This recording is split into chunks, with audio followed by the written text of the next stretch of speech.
আপনারা দেখছেন news now, খবরের নতুন ভাষা।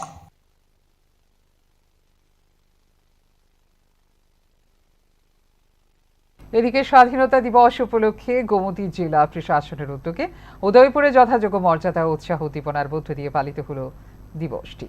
নেতাজি সুভাষ মহাবিদ্যালয় প্রাঙ্গণে আয়োজিত মূল অনুষ্ঠানে জাতীয় পতাকা উত্তোলন করেন ত্রিপুরা সরকারের অর্থ পরিকল্পনা ও তথ্য প্রযুক্তি দপ্তরের মন্ত্রী প্রণজিৎ সিংহ রায়। পরে তিনি কুচকাওয়াজের অভিবাদন গ্রহণ করেন।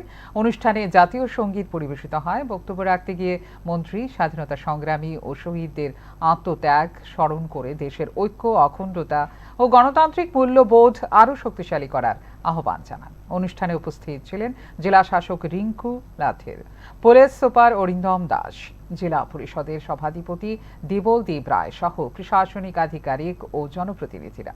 কুচকাওয়াজে police, NCC, scout, civil defence ও আপদা মিত্র সহ মোট 14টি দল অংশ নেয়।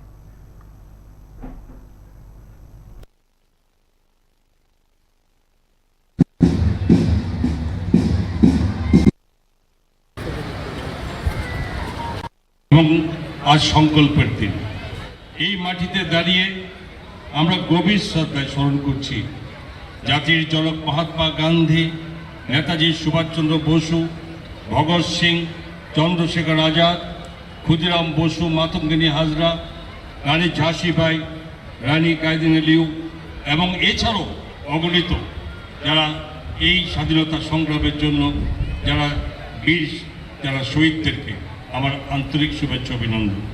এবং সেই পরিবারবর্গ যারা আছেন, যে বীর শহীদদের, তাদেরকেও আজকের এই শুভ দিনে আমি আন্তরিক শুভেচ্ছা জ্ঞাপন করছি। তাদের আত্মত্যাগের কারণে আজ আমরা স্বাধীন দেশের নাগরিক এবং তাদের স্বপ্ন ছিল স্বাধীন ভারত। আমাদের দায়িত্ব গড়ে তোলা হবে বিকশিত ভারত।